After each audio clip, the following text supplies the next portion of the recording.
Hi, I'm Jonathan Rogers, Game Director on Path of Exile 2, Hi. and welcome to GGG Live. We have a huge amount of stuff to share today, so it's going to be a good one. Twitch drops are enabled on today's livestream, so you'll be able to claim the Red Queen's font hideout decoration by following the instructions below. Okay, so with that out of the way, time to roll the Right trailer there. for Path of Exile 2, Return of the Ancients. Those in darkness once lay dormant, now return. Whoa.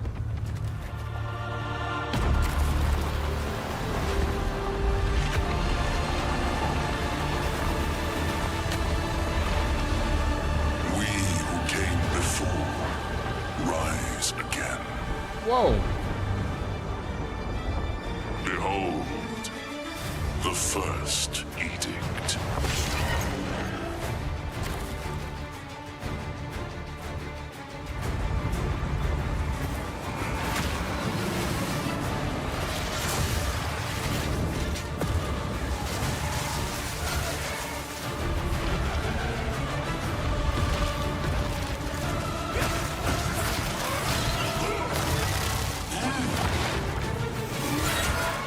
This is super Endgame, though.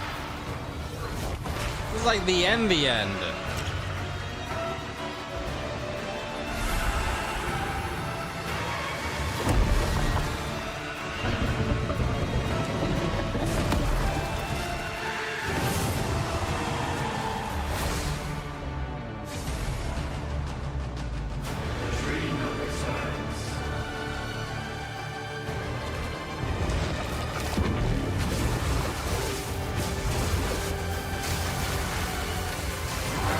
I thought Breach was a season mechanic.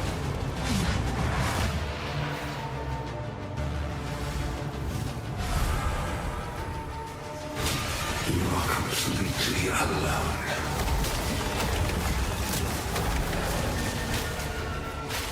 Oh, they added it to the main game.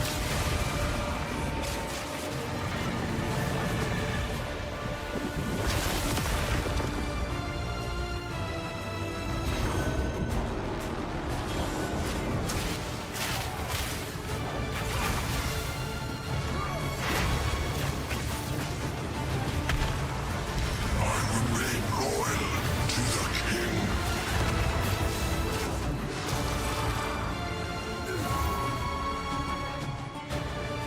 Bro, they reworked everything.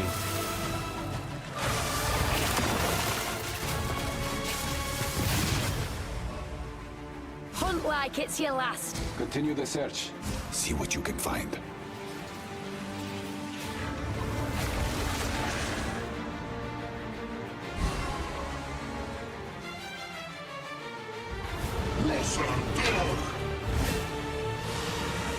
Now see how your story ends.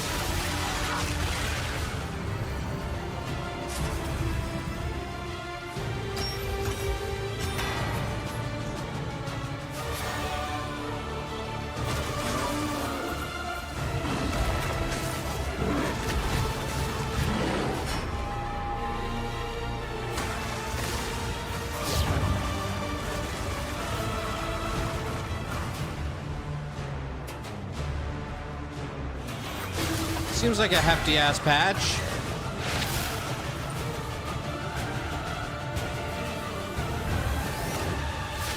To face us is to face oblivion.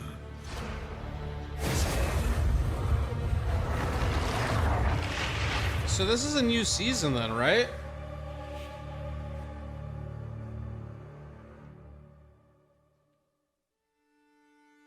So as you can see, there's just so much going on in Return of the Ancients, it's hard for even us to keep track of it all. Now, we promised that this one was going to revamp the endgame, and I'm very excited to talk about it. But first, we've got to talk about the League. So to do that, I'm going to hand things over to Mark. Hi, I'm Mark Roberts, Game Director on Path of Exile.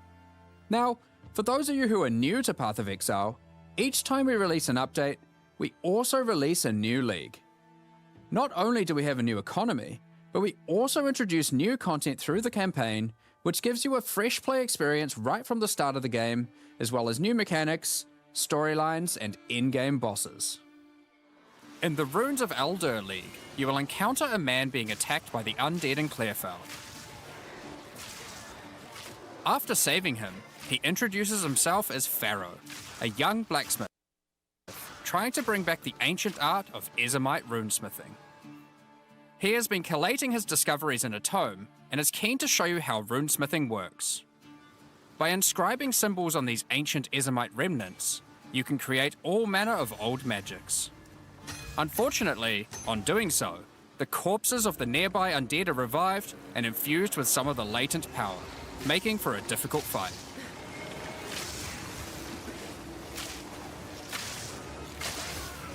After defeating these monsters, Pharaoh realizes that runesmithing is a dangerous business, and he is going to need the help of someone a little more martially inclined to discover these secrets. He lends you his tome and asks that you note down anything you discover when you return to him. In each area in the Runes of Aldur League, you will find a remnant, and as you approach it, you will notice that some symbols are already present, and some are waiting for you to fill them in. Depending on which symbols are already present, you will have different options for which items you can create using this magic. For example, if you combine Tempest and Lightning, you can create an Orb of Augmentation.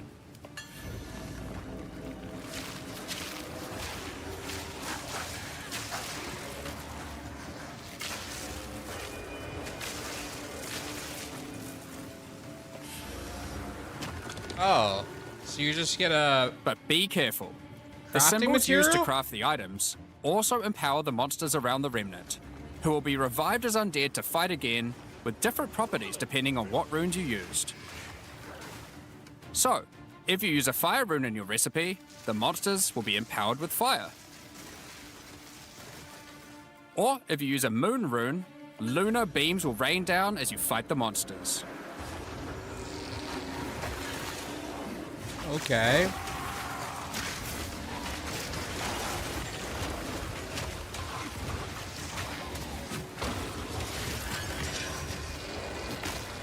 After the fight, break the remnant to receive the item you crafted. As you get higher level, you will start to find remnants with more slots for more runes, allowing you to craft rarer items. As the number of slots increases though, more waves of monsters will be added, with each wave being empowered by more and more of the runes.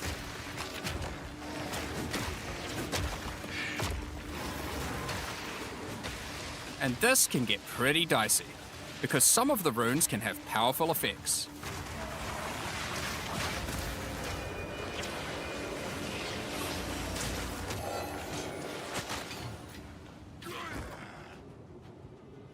Like the Oath rune, which will cause one monster to be nominated as a leader, spawning waves of minions. The leader itself will be invincible, but killing its minions will deal damage to it. Okay, hold on.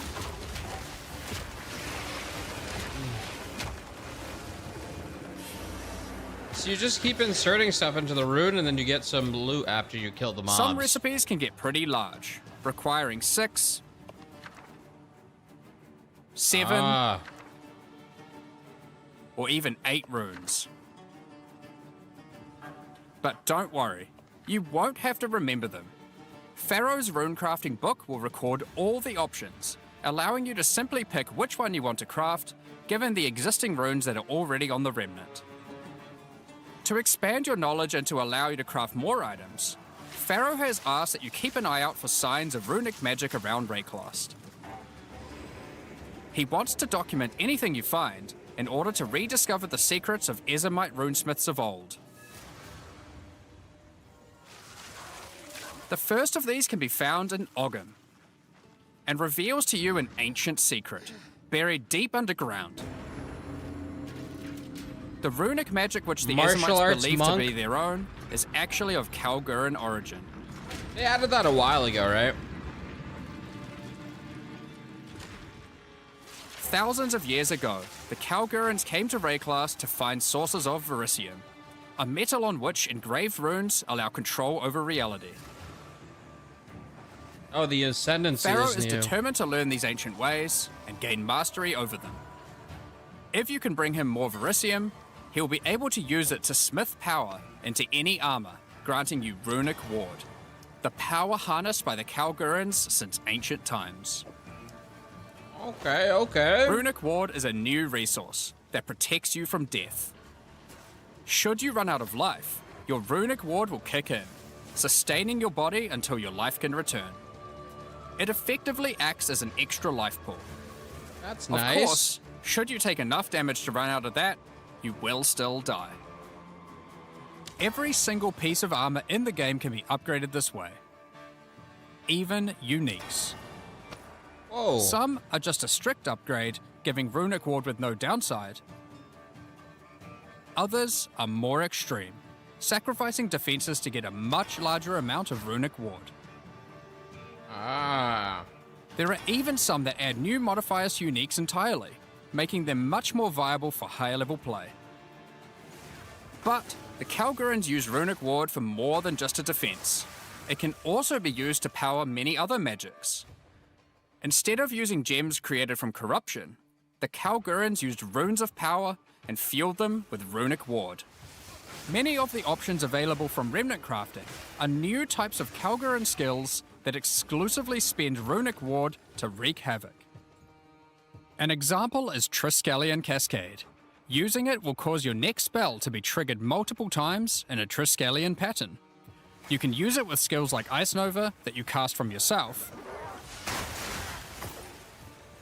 or with Triskelion? something you target at a distance, like Comet. There are also skills to modify existing effects using runic magic, like Frost Flame Nova.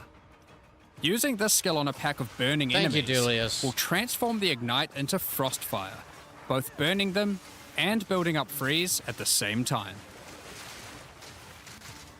You have basic buffs like Hollow Shell that guards all nearby allies, to more complicated mechanics like the Mark of Repulsion that creates a mark capable of pushing away all nearby enemies. Instead of lot of spending mana, blue-themed like skill gems do, abilities. all these skills cost Runic Ward, and unlike gems, they don't have a color. This means that they don't care about attribute requirements, or what kind of weapon you use. These skills are designed to be used on any class, and so often interact with mechanics that apply across many characters. By combining different runes together, the Kalguurans were able to support their runic abilities, and you can as well. There is also a set of runic supports that can be combined with regular skill gems in interesting ways. Concussive Runes allows you to add these concussive shockwaves to any skill that stuns, while Runic Infusion lets you spend ward to directly empower the damage on any skill. Now, there are other quests during the campaign too that unlock even more interesting crafting methods.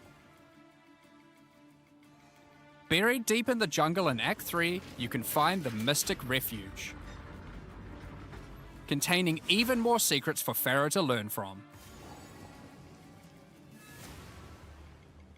Using this knowledge, he gains the ability to Is this a reforge straight up unique barbarian? weapons. What class is this? With this technique, many low-level unique weapons can be upgraded to do significantly more damage. Now, we've been As able a to take warrior? a bunch of uniques that had interesting modifiers, but were not in-game viable, and give them a bit of a boost to get there. And it's not just low-level uniques. This game is All a the grind Kalguuran fest. uniques are I feel able to be ARPGs rune-forged are a this way grind too, fest. and they can do some pretty interesting things. The company Like has Searle's grind in Grit, their a name. new unique, which when runeforged can get one of several different outcomes. Now, there is still so much more that you can craft with remnants. There are also 100 new runes, as well as many other new crafting currencies. This is the Runes of Aldur after all, and some of these runes have quite powerful effects. For example, this Elemental Conversion rune will convert all the existing mods on a non-unique weapon from one element to another. Using it, you could combine a weapon with all 3 elemental damage mods into a single element, making a weapon with massive amounts of cold damage. There is also a rune that lets you destroy your rune sockets to turn them into a dual socket on your item. A dual socket.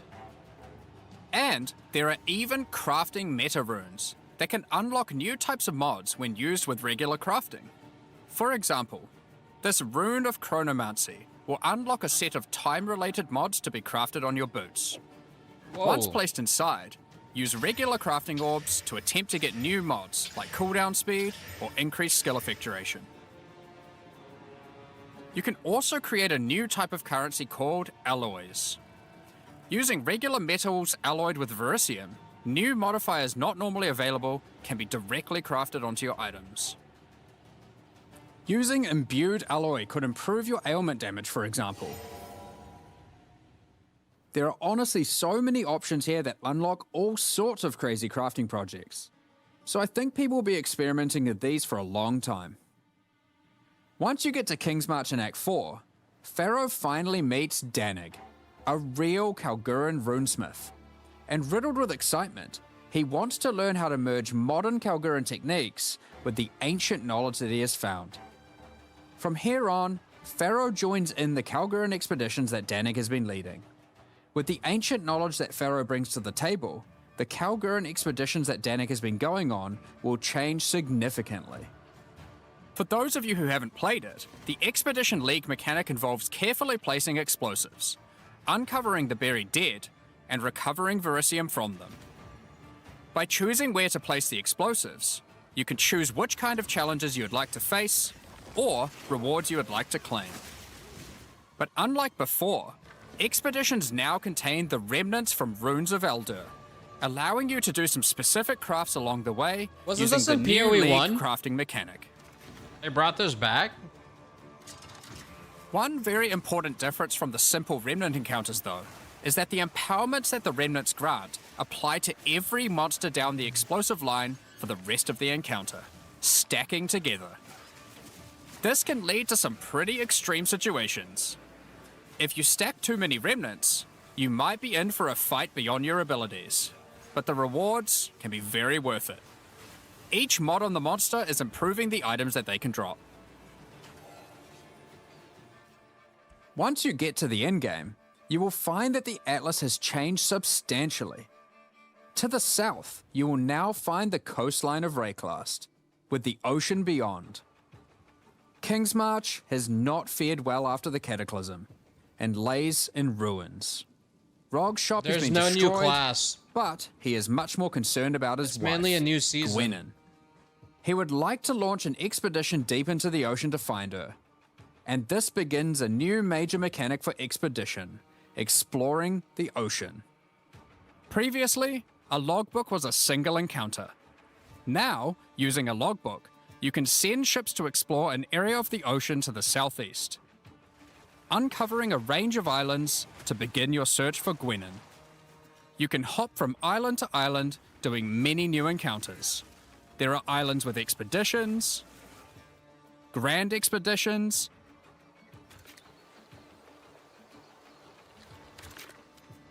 new bosses, and all sorts of other unique things to find. Eventually, you will find the island that Gwennon has been holed up on. It turns out that she has found the tomb of an ancient Kalguuran, You can play this on the Steam Deck. I played it on the Steam While Deck. she appreciates you coming to her rescue, It she runs is still well keen to on- blow open the on, doors of the vault Steam Deck. and take whatever you can find inside.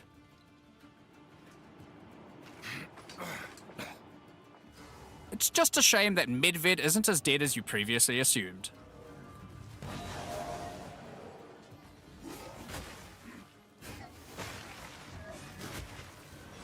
Now, after you have defeated Medved, you will find another logbook.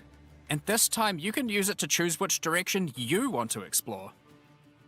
The ocean is vast and contains a huge number of new islands to find. With each logbook, you can explore one sector and you can go as deep as you like. There are all sorts of interesting objects to uncover and dungeons to explore. Many of the islands have expeditions with totally new mechanics. So for example, here is a volcanic island with voltaxic sulfite. Blowing up the sulfite will unleash extra waves of enemies. Chat, anyone here putting in a shit ton of hours into this game? But there is also this Anyone wall here in the with chat? a suspicious light coming from behind it. On blowing it open, a giant ogre comes out, and he is determined to eat as much sulfite as possible. Brugor, the more insatiable. sulfite mounds that you have blown up, the more empowered and the more rewarding he will become.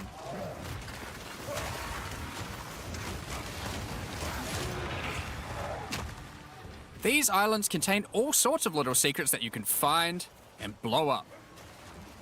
Free trapped wisps, blow open root doors, even raise ancient precursor technology. And of course, more bosses. There are more and further vaults to blow up, and one of them in particular is pretty important. The Tomb of Uhtred, the Star Drinker.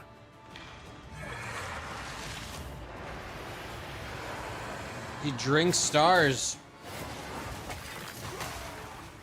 Uhtred was responsible for calling down the meteors of Verisium, which the Kalguurans used to power their ancient magic.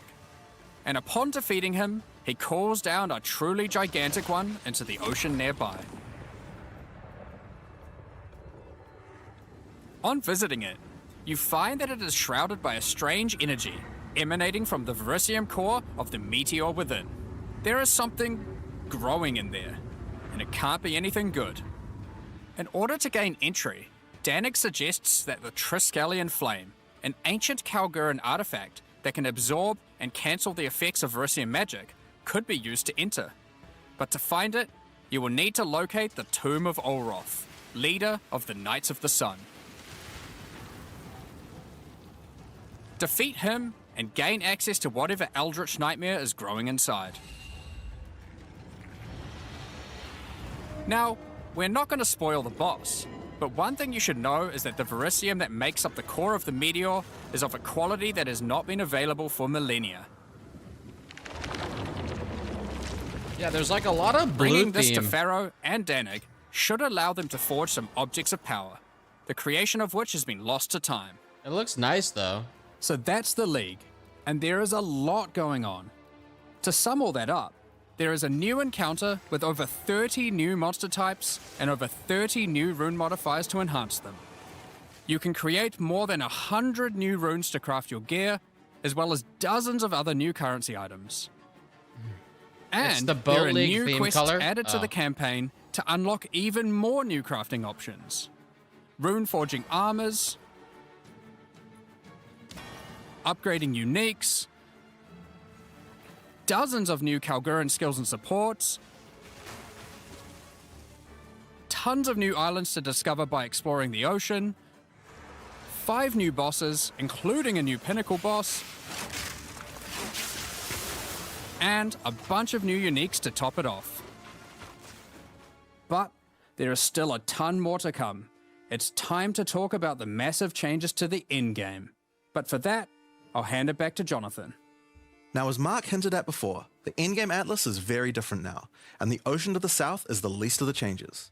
The entire area around your starting location is now teeming with new questlines and things to discover. Will you investigate the strange forest to the west? The cracks in the earth to the east? Or perhaps visit the ruins of a Val city in the north? The atlas now has fixed points of interest at specific locations, giving you specific objectives that are easy to find. Like before though, no matter which What is objective you this? choose, going to towers to see what's out there is always a good idea. I don't think I've ever been to one of these towers. The first time you do that though, something new happens. Oh The wait, earth shakes, yes I have. and a gigantic fortress rises from the earth, It looked a little different. a remnant of the ancient precursor civilization.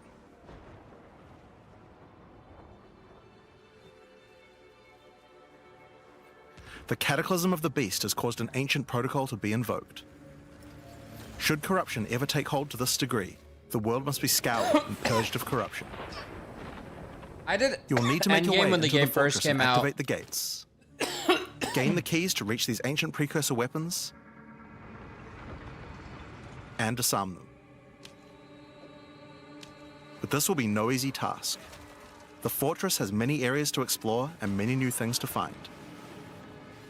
You will power up ancient machines, fight new and deadly foes, discover many new areas, and uncover some dark secrets. Now, the Fortress is the first of the new full endgame storylines that we're adding in 050, and there's a lot going on with it. But not only that, it has some pretty cool new mechanics as well. The areas inside the Fortress are special. Many of them have new mechanics or rewards that they grant. Like this map, where all the rares are contained in essence crystals. Or this one, which replaces all monster packs in the area with strongboxes. Or this one, which spawns an Asmeri spirit that always moves on from a rare after you kill it, allowing you to chase it through the entire map.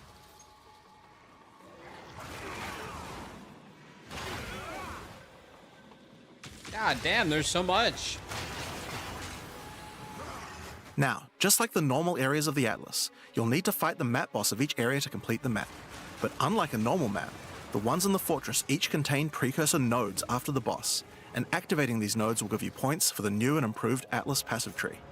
Guys, there is a quiz after this. Now, we had an Atlas passive tree before, but it was one of the areas of the endgame that just wasn't up to scratch. The Atlas tree now works quite a lot differently. You get your drop We've if you get significantly upgraded the kind of 80% mechanics or that you can higher. find on the Atlas tree. Like this one, that gives a chance to make rogue exiles you fight retreat from combat and move to an adjacent map. Before you fight them again, they'll upgrade their gear and come back with a grudge this time. There are also a lot of nodes that combine mechanics together in new ways, like this one, which lets Asmeri spirits possess strongboxes. All the regular monsters that come out of them are touched by the spirit, and the rares are all possessed, giving you some incredible loot potential.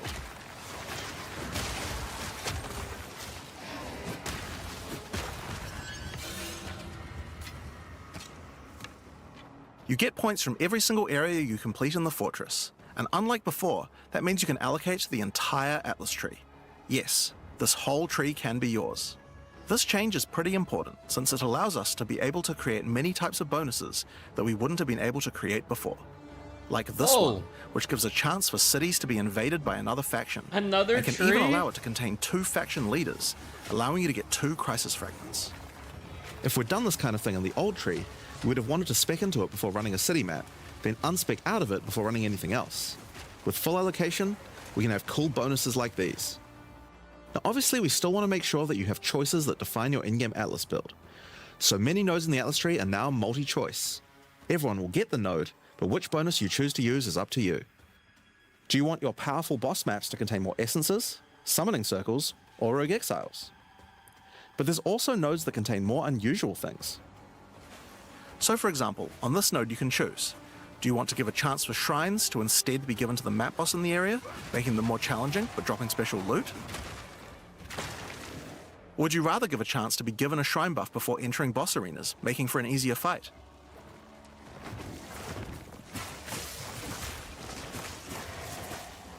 Now, I could probably nerd out about cool stuff in the tree all day, but we should probably get back to the Fortress. Now, one of the really important things we wanted to do was make it so that all the boss fights in the endgame are now accessible with a quest line. That means that to fight the Arbiter of Ash for the first time, you don't need to get lucky by finding keys. They will be in fixed locations and there's a quest to get them. But the Arbiter of Ash is no longer the pinnacle of Path of Exile 2. For that, you'll need to travel into the very center of the Fortress. Hold on. An incredible challenge awaits you, should you choose to go there. So this guy's like the After the storyline, you endgame still unlock boss. keys for Pinnacle Bosses in the usual way, exploring the world and finding the keys required to get to them.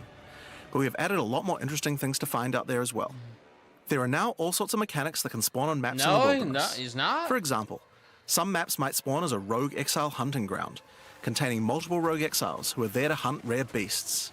You might come upon them in the middle of a fight and be able to take out both of them. Or a map of champions that makes all the natural inhabitants of the area into magic monsters.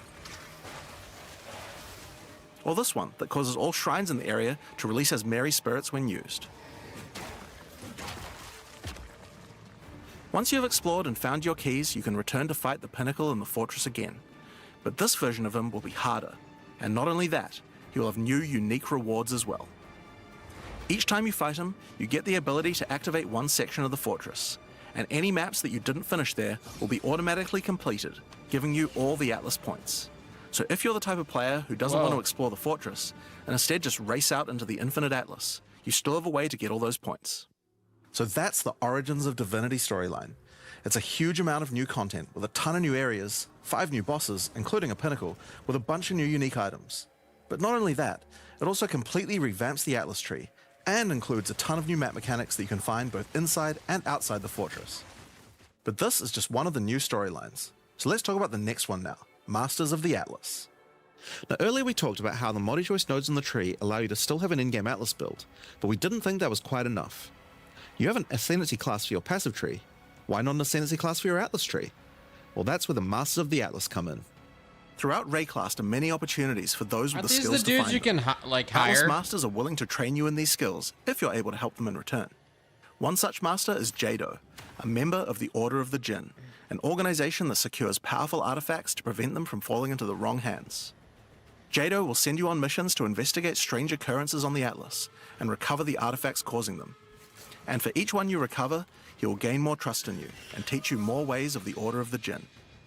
At level 1, you could choose to massively increase the chance for rare and unique chests, or make it so that all map bosses drop an additional unique item, or make corrupted waystones have an additional modifier, but at the cost of making them send you to a totally unknown location.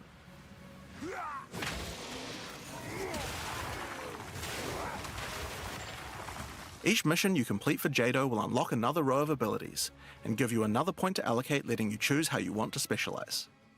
But there are other masters too. For example, Hilda. Hilda is a member of a guild of monster hunters. She will send you on missions to assassinate specific deadly creatures around Rayclast and harvest their parts. In exchange, she will teach you her monster hunting skills, like this one, which adds a 25% chance to upgrade any map boss to a powerful version. Or this one, which makes Asmerian spirits no longer possess rare monsters, making them go for the unique bosses in the area instead. You might notice that many of the effects on these are both upsides and downsides. So Hilda, for example, can make it so that you only get one attempt when fighting Pinnacle bosses, but in exchange for that, they always drop 2 uniques. Because of that, we wanted it to be easy to swap between them depending on what you're doing. I have not finished Act 4. As you unlock each master, they will appear on the side of the screen. Simply click whichever one you want to use to run the map. My most playtime was all the launch. bonuses you have selected for that master I know will be Act 4 activated. is really good. This allows you to have a few different strategies that you can quickly pick between, depending on what you're running at the moment. Now, one thing that's been pretty obvious is that the endgame leagues we created when launching Early Access in 010 were not really up to the standard of the leagues we did since then. Fate of the Vaal and Rise of the Abyssal just have a lot more going on than Delirium or Expedition, for example. We wanted to do a serious upgrade to all of these mechanics before we do our 1.0 release, and so that's what we've done. All 4 of the leagues we launched in Early Access have been upgraded with not only new quest lines, but new mechanics, new crafting systems, new uniques, and new Pinnacle bosses. One of the really important changes we made to all the leagues is that you can now find them on the Atlas in specific locations, and each one has a quest line that will lead you there to being able to complete the league. I don't know when along they're with gonna its Atlas tree 1.0. and its Pinnacle boss. 2 more years. This is true even for the leagues that we didn't do major redesigns to. So let's use Abyss as an example. When you first encounter one in the endgame, you'll get a quest that leads you to the east, where you will find these mega abyss cracks in the earth leading away from the Well of Souls. All the maps along the cracks will contain abysses with special properties, and mapping along these cracks will close the Atlas scale abysses, giving you points for the Abyss Atlas tree. At the end of each Atlas abyss, you'll find an Abyssal Depths with the boss fight for one of the Abyssal factions, giving you a guaranteed way to fight them. And after completing all 3, you'll get a key for the Well of Souls, allowing you to fight the Vessel of Kulamak. This kind of thing makes an in-game league so much more friendly for new players, giving people obvious goals and a guided experience to complete them. Alright, so let's talk about the first of the upgraded leagues, Delirium, and its new storyline, The Hare and the Raven. As you may remember, during Act 4 you were tricked into releasing an ancient entity from a Karui prison known as Tangmazu, spoilers. the Raven Trickster. Tangmazu delights in breaking the minds of those who step through his mirrors, and when touching one, he will attempt to destroy your mind with twisted abominations Close your generated eyes. from your worst fears. In Return of the Ancients, the first time you approach one of his Delirium encounters in the endgame, you will find Elder Maddox locked in a trance. His mind is trapped in one of Tangmazu's delusions, and you will need to free him.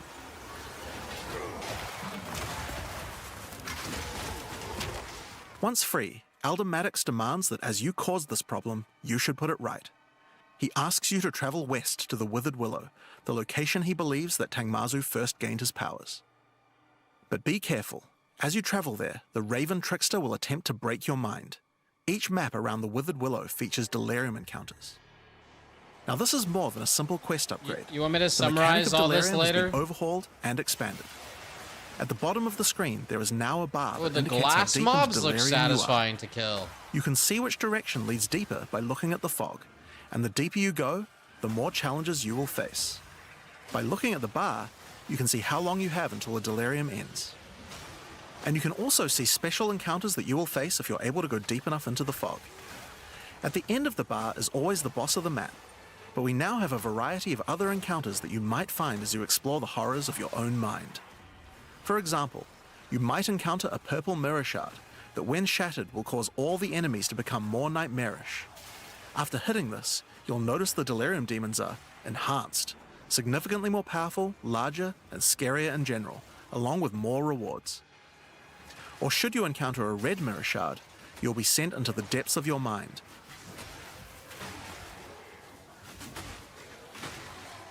And must escape it while fighting off hordes of your worst fears. I never hated PoE's UI. If you are PoE's able UI to is do clean. so, you will gain a powerful amulet with 2 instilled What are you notables talking on. about?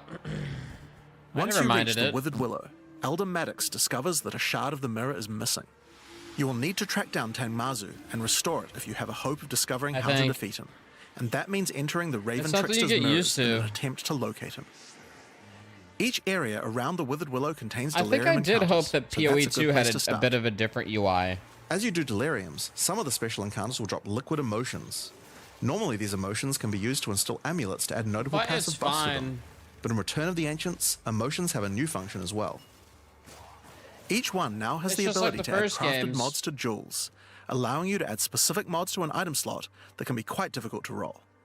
For example, Liquid Despair will allow you to add critical hit chance, while Liquid Suffering will allow you to add movement speed or Air of Effect to your jewels, but there are many more. Once you've done enough Delirium encounters, the location of a Grand Mirror, an entrance into Tangmazu's realm, is revealed, but it won't be that simple to enter. Using his powers, he reflects the map boss for a ridiculous empowered fight, then destroys the entrance into his realm of madness.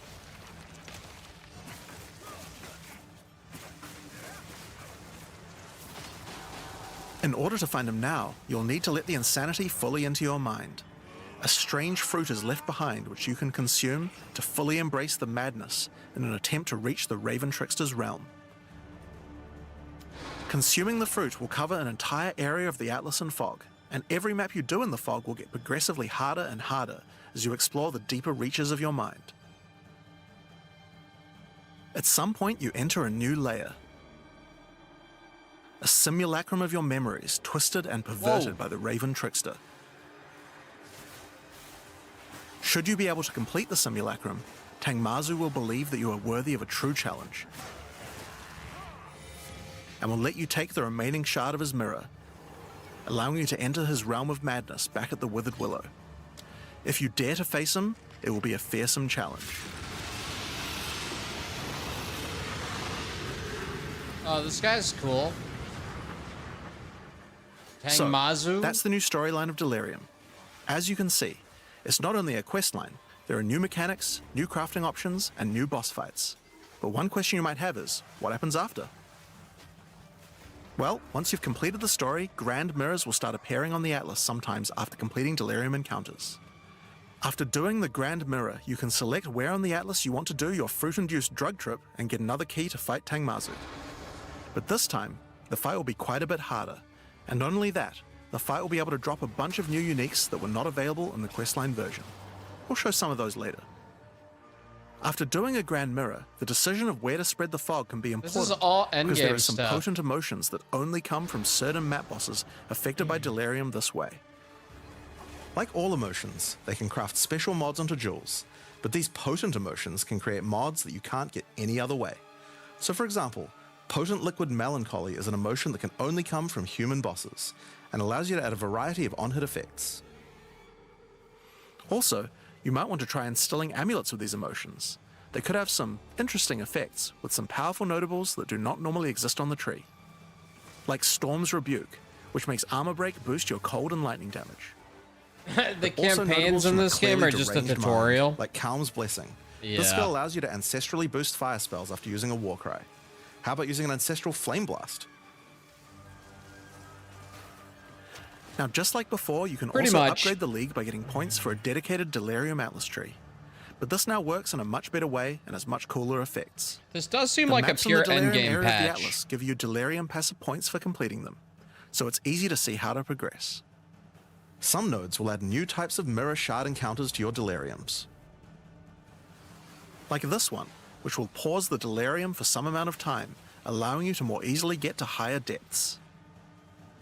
Or this one, which adds extra Delirium modifiers to monsters when you pick it up. There are also nodes that can add new types of drops, like this one, which modifies Simulacrum encounters to add special liquid emotions, which can craft time-lost jewels.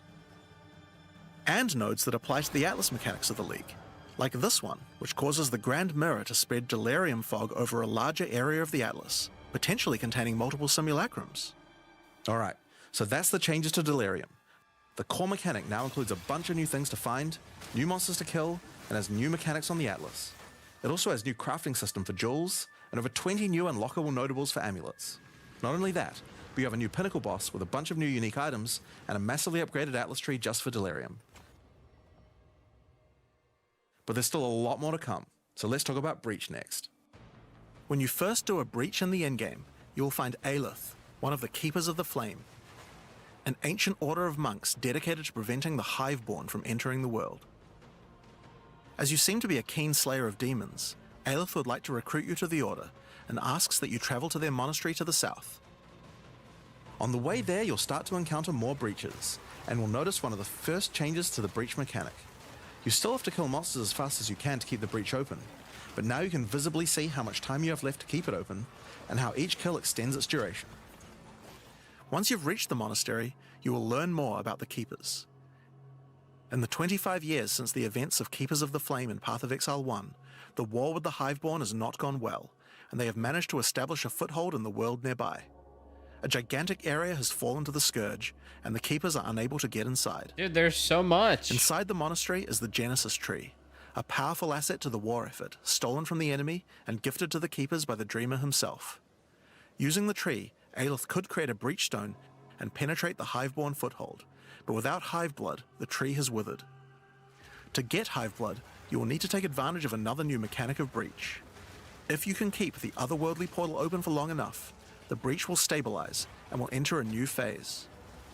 The Hiveborn will send their toughest miscreations to defeat you, and the breach will not close until you can annihilate them, dropping Hiveblood that you can use to restore the Genesis Tree. It's like every single mechanic In has some cases, so you may many even attract layers one to of the it. deadliest foes the Hiveborn can offer, a Marshal of Zesht. These monsters also drop womb gifts, and if you take these to the Genesis Tree, they can be used to craft items to help you in the war against the Hiveborn. Given that 25 years have passed since the beginning of the war, the tree has grown and withered many times, but with each cycle it learns and expands its abilities. When you first open the Genesis Tree, you will notice these holes into which you can place your womb gifts. Damn. Each womb gift can be used to create a different type of jewelry and must be fertilized with Hiveblood. So for example, you can place this amulet womb gift into the tree and it will give birth to a random rare amulet. But the Genesis Tree is capable of much more. As you continue to feed the tree, its branches will regenerate and allow you more and more control over what kind of items it will birth. So for example, this branch of the tree will allow you to control which base types of amulets can be birthed. So this is like customizing an And as you go amulet. deeper, it will even allow you To to your create new specific base build. types that you can't get anywhere else. It's almost like a gear sandbox. Like this one, which gives Instead you of an the entire spirit game, skill for free. instead of the game being Or a this one, which sandbox, has a the rune gear socket is in a it. sandbox. To the left and right are branches that will let you control which mods the amulet can get, including making sure that they're higher level or controlling which specific mods that they will always have. With 15 points to allocate, you will have to choose wisely how you want to specialize your crafts, but it's worth noting that this tree doesn't have any cost to respecking it. You can enable or disable the nodes at any time by clicking on them. On rings, we've also added some really interesting new crafting options as well. You have a bunch of new base types like these, but you also have entire new classes of mods that can be added. The right-hand branch of the ring tree adds an entire new set of caster mods to rings. I mean, From basics like hypothetically, you extra could elemental farm damage for chaos spells, orbs and hope someone or more crafts niche an options insane, like this mod that insane increases the amulet rate and you puts gain it seals for on Unleash. PoE trade, which is already in the game. So you just And buy on it the off left-hand them. side, you can unlock an entire new set of mods for minion characters. This stuff is actually pretty important, because casters and minion builds didn't have as many slots with interesting item crafting compared to attack builds. The Genesis tree narrows that gap. There are also trees for belts and currency. I won't go over them too much here, but there are all sorts of goodies in these too, like being able to create new catalysts for jewels, If you're SSF, you can't do that, yeah. or a belt that gives lightning damage. Once you've done enough breach encounters, you may finally get a womb gift capable of birthing a breach stone. God damn.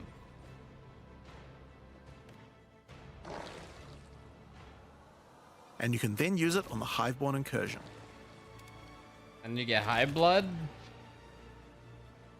Once used, the true extent of the Breach Demon's foothold becomes clear. They have not only transformed the land, but constructed huge sky hives as well. When you enter the outskirts of their realm, you will discover breach hives. Using the power of the Keepers of the Flame, these otherworldly structures can be burned away when walking through them. But for each one destroyed, more of the Hiveborn will attack when you attempt to purge the hive.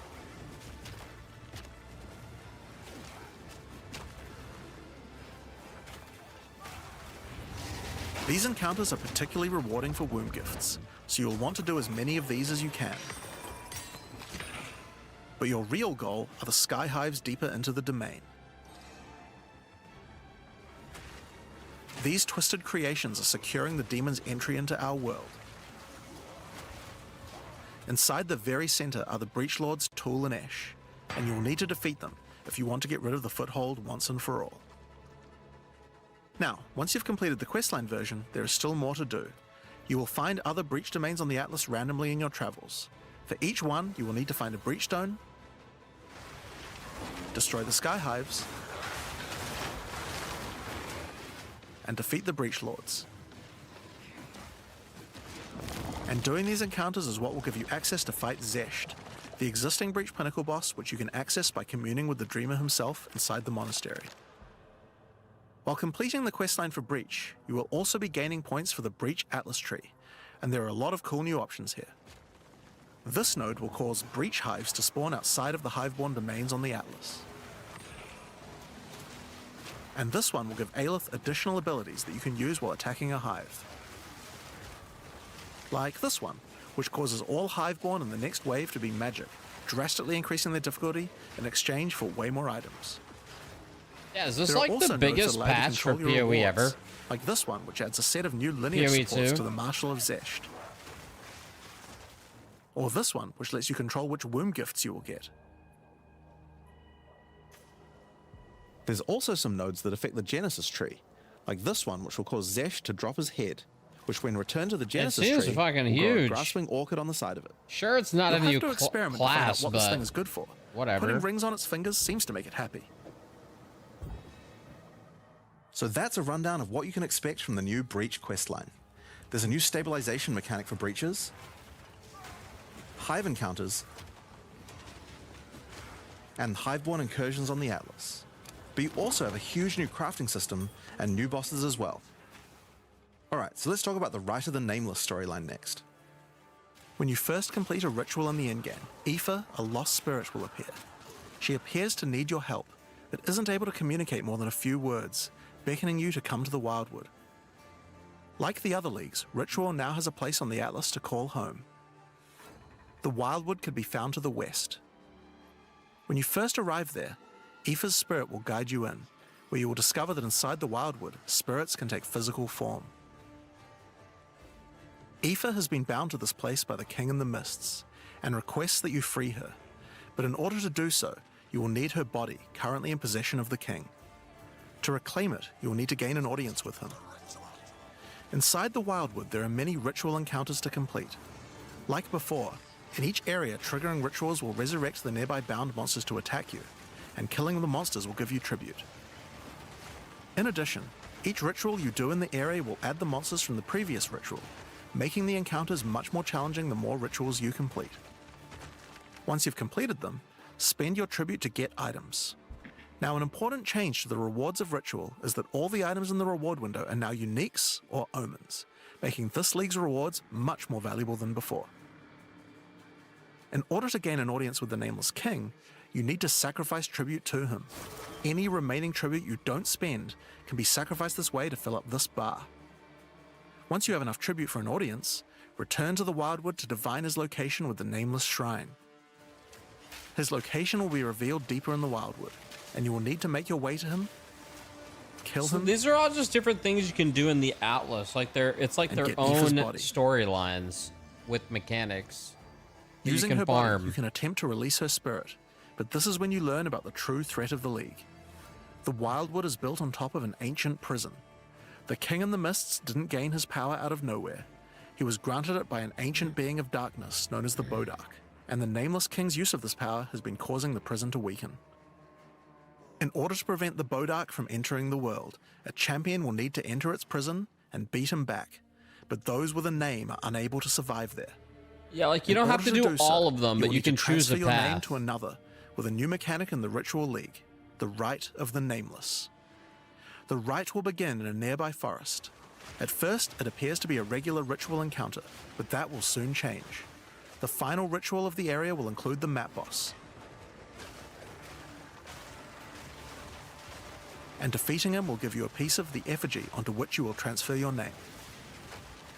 True, it's called Path of Exile. You are But the ritual exile. is still not complete. So they're giving you Once multiple the map paths. boss is defeated, the Atlas will open, and you will need to to pick go on another adjacent an map to endgame. continue the ritual.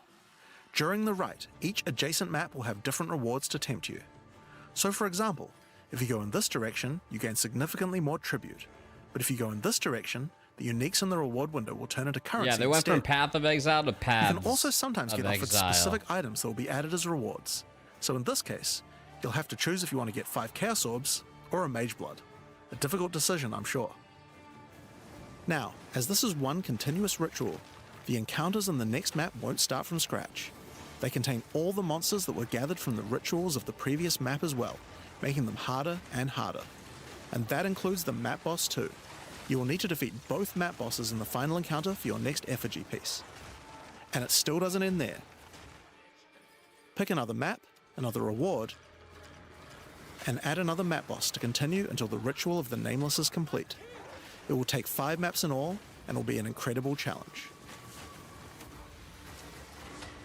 But once complete, you can return to the Wildwood to perform the final rite. Transfer your name to the effigy, adorn the crown of the Nameless King, and enter the prison. Now of course, once the Pinnacle Boss is complete, the League doesn't end there. As you do rituals on the Atlas, you can continue to give tribute to the King in the Mists for another audience. Path of Exile devs, I'm still waiting for a PoE blitz. Pick another Come forest to on, begin the Rite of the bro. Nameless once more, and this time with a harder Pinnacle Boss Make and it new unique items to happen. find. Of course, we've also significantly upgraded the Ritual Atlas tree. Get points by completing maps in the Wildwood, and you'll be able to unlock some pretty cool nodes. Some of them affect the Rite of the Nameless, like this one, which extends its What do you duration. mean? Okay, bro, You put thought the fighting 5 map put bosses the at once was supplies hard? in the How Huey. about 6? Or this one, which makes maps during the Rite have more reward mods, often having 2. You also have nodes that allow things to combine with other content, like this one, which gives a chance for rituals to be created inside summoning circles, adding a random boss to the ritual encounter. There is even a node which adds a new type of possible ritual, the Audience with the Queen, which causes the Bride of the King to sometimes appear. Okay, so that's ritual. But let's have a look at what this means for endgame content as a whole for Path of Exile 2. When you include the expedition changes made by the League, we have a total of 5 new in-game storylines, each of which has a hub, crafting systems, areas to explore, NPCs, and a Pinnacle Boss as a capstone. Not to mention the Masters of the Atlas storyline as well. But more importantly, you now have immediate quests as soon as you arrive at the endgame, and goals with obvious progressions that you can see how to finish. Each endgame questline has a progress bar that you can pop out from the side of the Atlas screen at any time. That shows There you you how go. far through you are, and buttons that will take you to the hubs for He them. showed every single path. Overall, it's just a way better in-game experience with a significant number of fun objectives to complete. But just in case you didn't have enough goals, we did have one other thing that you might want to complete this league. These are called challenge leagues after all. Where are all the challenges? Well, players of Path of Exile 1 will be used to the fact that each league comes with a series of challenges that you can complete in order to prove that you are indeed the best. We haven't done these yet in Path of Exile 2, but it's time to change that. If you're able to complete them, you'll earn pieces of the Knight of Alder armor set. Opening the challenge screen will show you a series of 8 challenges. After completing each one, anyone in chat or in the forums will be able to see your prowess. In addition, you'll get a statue to put in your hideout showing anyone you trade with how many challenges you've completed. You'll earn the first piece of the armor set after doing 2 challenges, 0? and the full armor set after completing all 8. So that covers all the content you'll encounter in Return of the Ancients. But what about some new tools to fight against these new pinnacles with? Well, we also have some new Ascendancy classes as well, but to introduce them, I'll hand you guys back to Mark. As Jonathan said, we have 2 new classes to show you today, the Spirit Walker and the Martial Artist. Let's start with the Huntress's new class, the Spirit Walker. The Spirit Walker has developed an affinity with the Asmerian animal spirits. She is able to infuse the power of multiple spirits at her choosing. On the bottom part of the class you will find paths for each wisp you would like to commune with, be they primal, vivid, or wild. Each one can give you different abilities that align with the stag, owl, or bear. Each ability gives you a Beer? method to become possessed by wisps of that type, and a new ability when you spend them. The stag allows you to summon stampedes when you attack.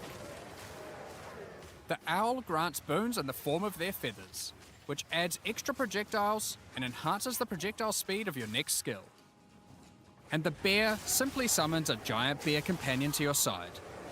The bear, will bro, maul, bear. slam, leap, and do intimidating roars to debuff your enemies. Now you can specialize more into each of these wisps, but if you want to combine all 3 of them, then a new hidden power will be unlocked, the power of the Sacred Wisps. This node is free and enhances the quality of all 3 of your spirit animals. Your bear will take some of the damage you take and grant you life regeneration. Your stags will become more aggressive, leaping towards enemies, and your owl-empowered skills will leave a trail of soaring ground behind them. But that's not all. The Spirit Walker has other powers beyond wisps, such as Idolatry, which can give you large bonuses for using idol socketables in your equipment. And this one, which is my absolute favorite. The Spirit Walker, having attuned herself with nature, can gain the ability to tame beast bosses, opening up a whole suite of very cool options for your build. I never played this Maybe class. you tame the mighty Silverfist in the jungle depths.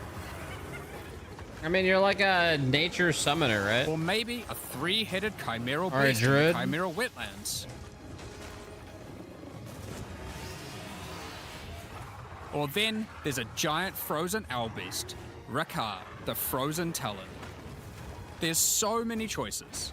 You're going to have to experiment a bunch with this one, and I'm very excited to see what bosses you all choose to have as your trusted boss companion. That's kind of Next cool. up, we have the Monk's new Ascendancy class, the Martial Artist. Oh, After shit. decades of training, he has mastered 3 of the 7 hollow techniques. Channeling hollow form technique allows the martial artist to create illusions of himself, which then use a skill of your choosing.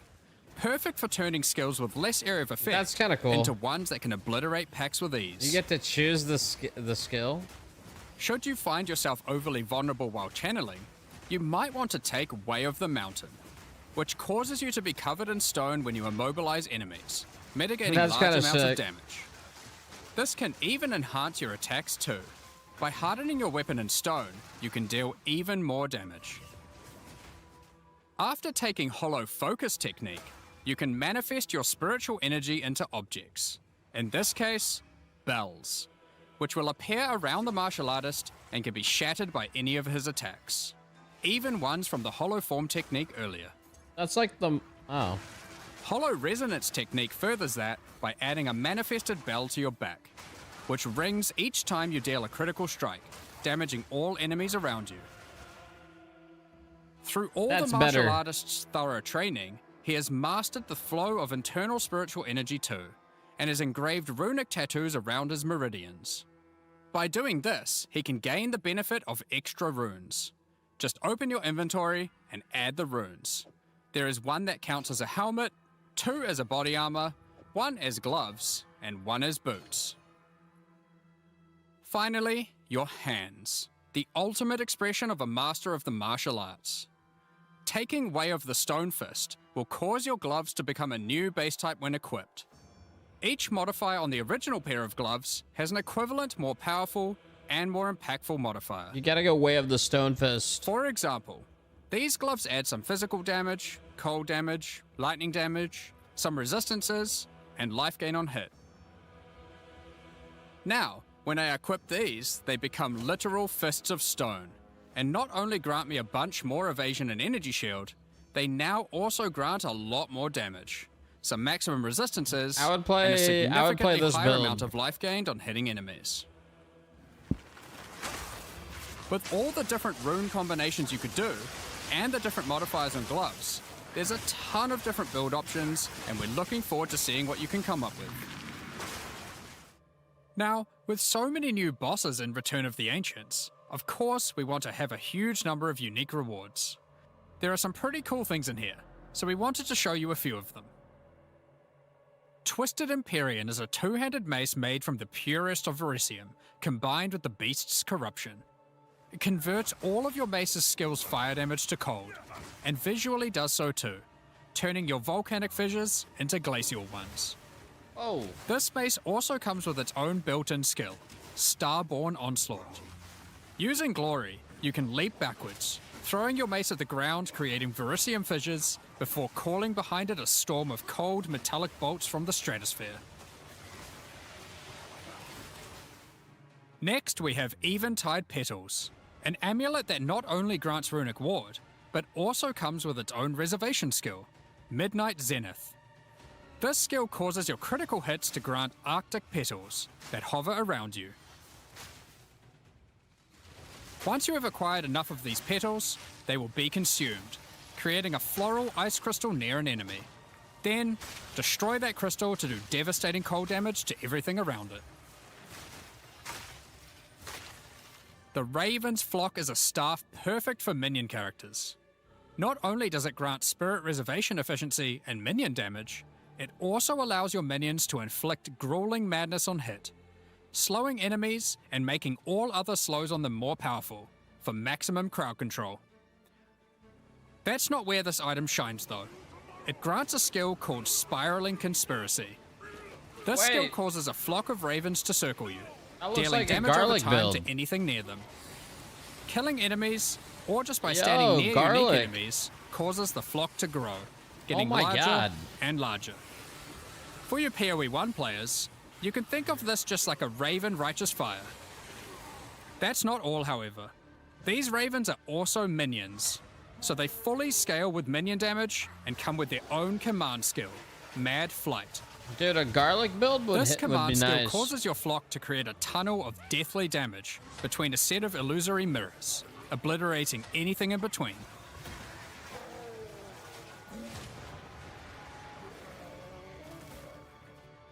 Horror's Flight is a pair of gloves instilled with the purest of fear.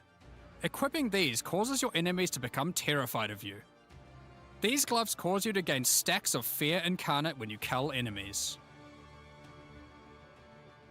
To aid in your culling, these gloves also come with the skill Crushing Fear. This is similar to the monk skill Killing Palm, except it deals chaos damage, and the amount of damage and area of effect scales drastically based on the power of the enemy. As you use this, gain your stacks of Fear Incarnate, which increases your culling threshold, meaning enemies become easier and easier to cull, even to the point of being able to instantly kill some monsters from full life. Sylvan's Effigy is a scepter for those wanting to run companions. It allows you to have any number of companions of different types, instead of the normal restriction of just one per type. But what makes this cool is the Asmerian Wolf companion it comes with.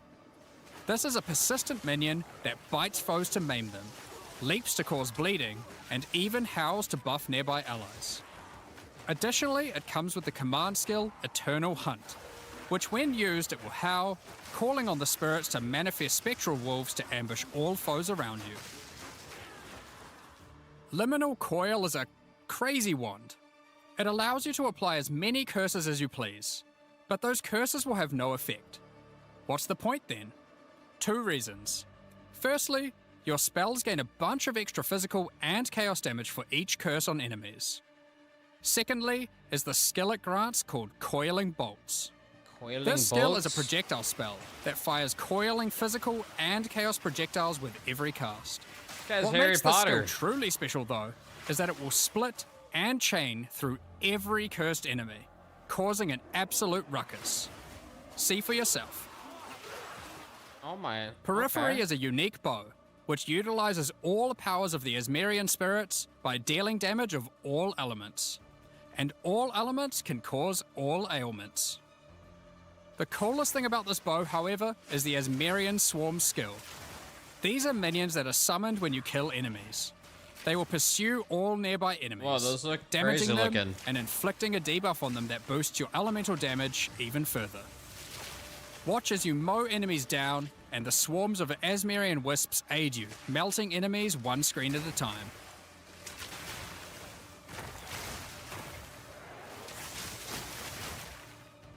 The Ordained is a new spear, mastering in physical and lightning damage, with high critical strike chance too. This spear allows you to leech life not only from physical damage, but lightning too. Ooh. It also creates a fragment of divinity nearby periodically. What are those? Well, this spear has the skill Righteous Descent, which is an epic, divine leap, aided by angelic wings. If you use the skill when a fragment of divinity is nearby, it will become empowered, dealing significantly more damage, gaining massive area of effect, and bypassing its cooldown. When fighting a boss, let a bunch of the fragments spawn, and then just unleash your divine havoc, obliterating them. Double bounce? Last, but not least, we have a new unique jewel, Voices. Voices is simple. It consumes 1 jewel slot to add more. There are versions that add 2 jewel slots, 3 jewel slots, and for those who are absurdly lucky or rich, one with 4 jewel slots. Equip it and notice the slots appear next to your character's portrait in the center. One of the things we are concerned about is how long it takes for experienced players to replay through the game in each new league. As we learned from Path of Exile 1, one of the things that can really help is having elements in the campaign that tell you where to go, if you know what to look for. We'll cover just one example per act for Acts 1 to 3, but there are many more than just these. For example, Hunting Grounds in Act 1 is a large, sparse area, containing multiple entrances and landmark encounters.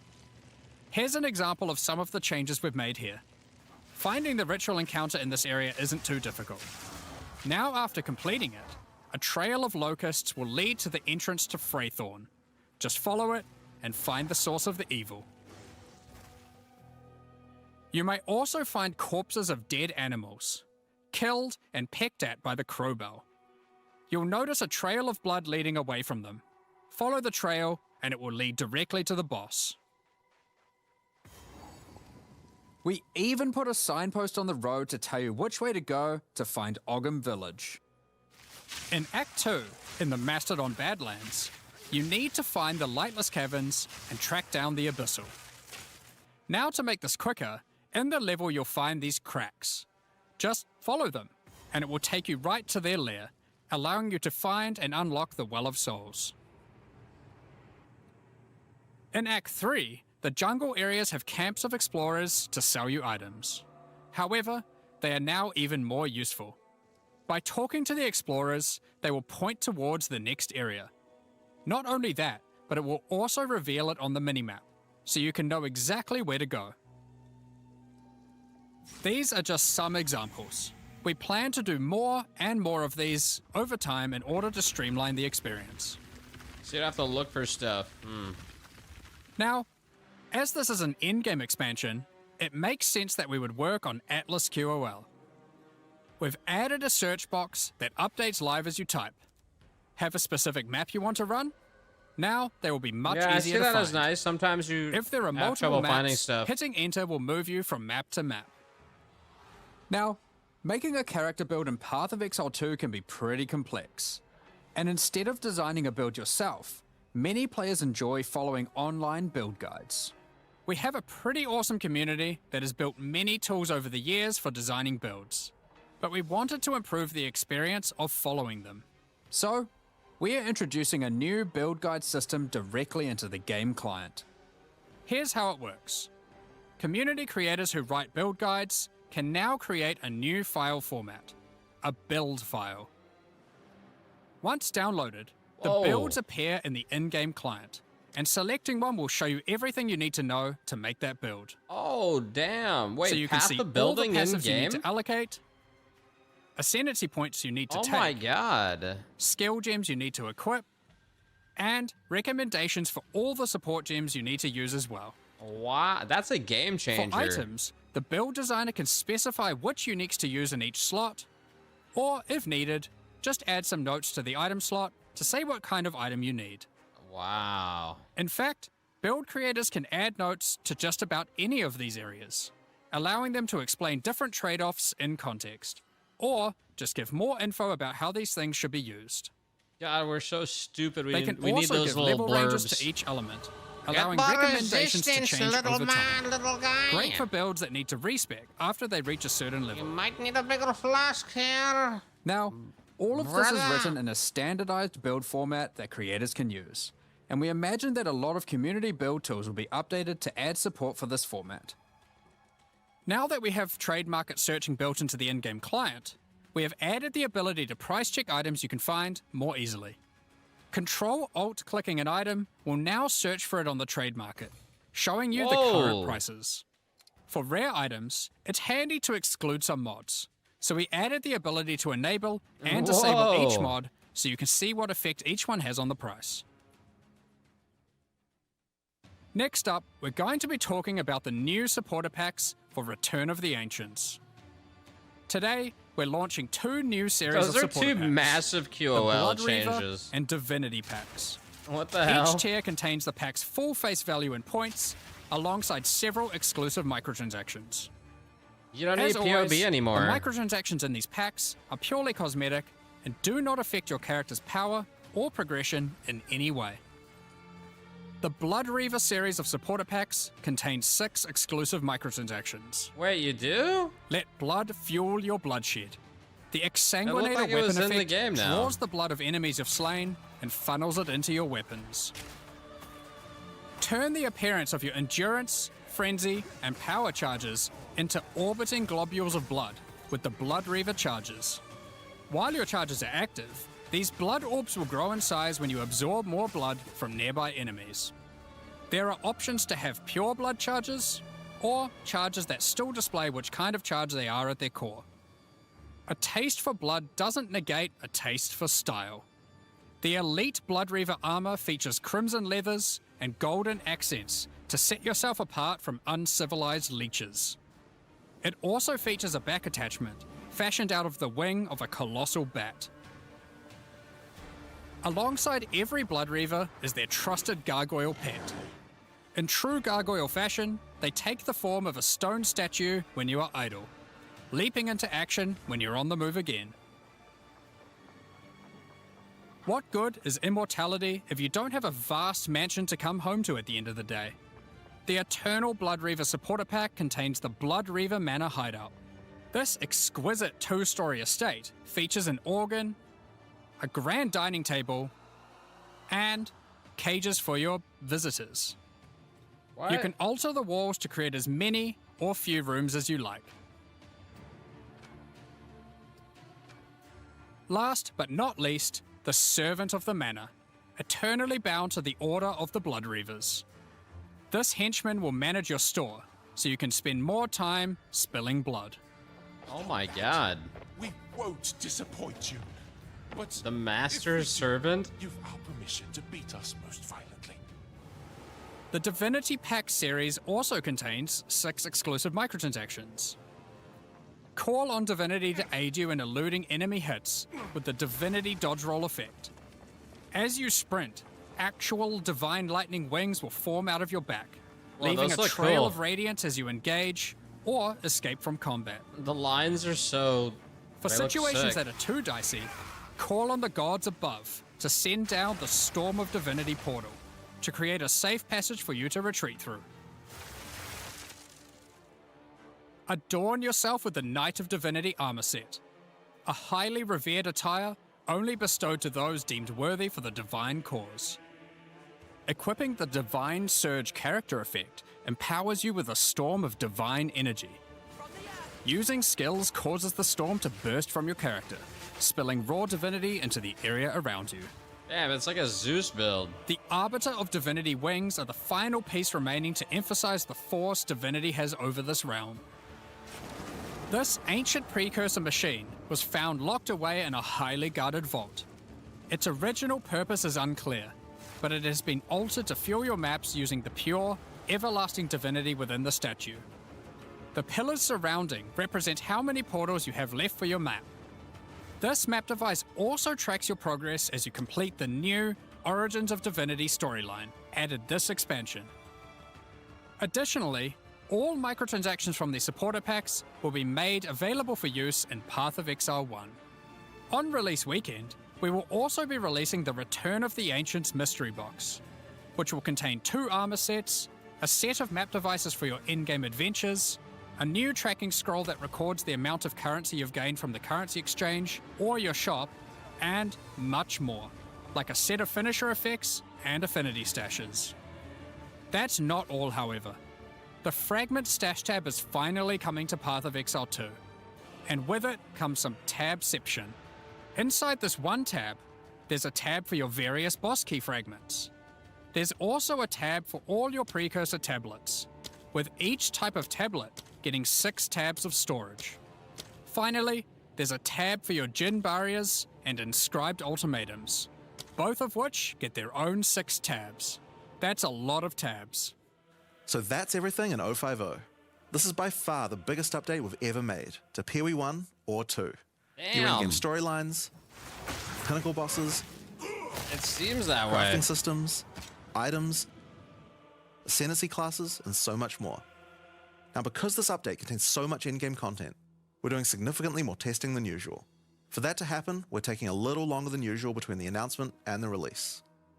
050 will be released in 3 weeks on May the 29th, with the patch notes being released on the Friday before that, on May 21st. But there's just one more thing to talk about. Now that the endgame is up to scratch, People thought it was we today. have to start talking about our plan for 1.0 release. The feedback Oh. we've had during early access has been critical for making all the improvements that we'll be making to the game. At the same time, we had to create enough in-game content to make an ARPG that can call itself a successor to Path of Exile 1. Well, with 050, we now believe we have reached that point, and so this is going to be the last full-size league during early access. That's Whoa. right. The next big update is going to be 1.0. Now, Wow. normally we would do our next big content release in August, but in the run-up to full release, our plans take a little longer on this one. Really? As big as 050 is, 1.0 is even bigger. So we'll be launching 1.0 this year sometime after ExileCon. This year? But that doesn't mean we Wow. won't be doing updates in the meantime. In this final phase, we have a lot of things to polish throughout the game and balance to improve. Damn, I'm sure man. there'll also be feedback about the new endgame that we need to incorporate too. The difference is that the focus is not going to be on adding more content like the previous updates, it's going to be on improving what we already have. But we still want to encourage people to try out all the balance changes and improvements that we're making. So we're going to be running a few event leagues during this phase alongside each update. Think remixes of existing mechanics or features. And speaking of ExileCon, don't forget to pencil it in on the weekend of November the 7th in New Zealand.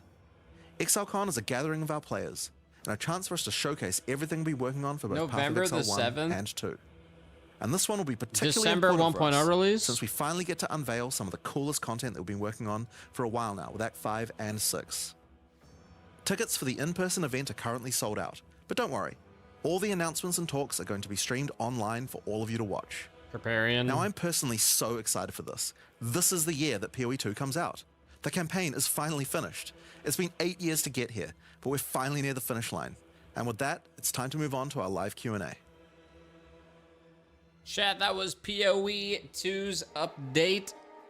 He said it's not out, but in 3 weeks, and 1.0 this year.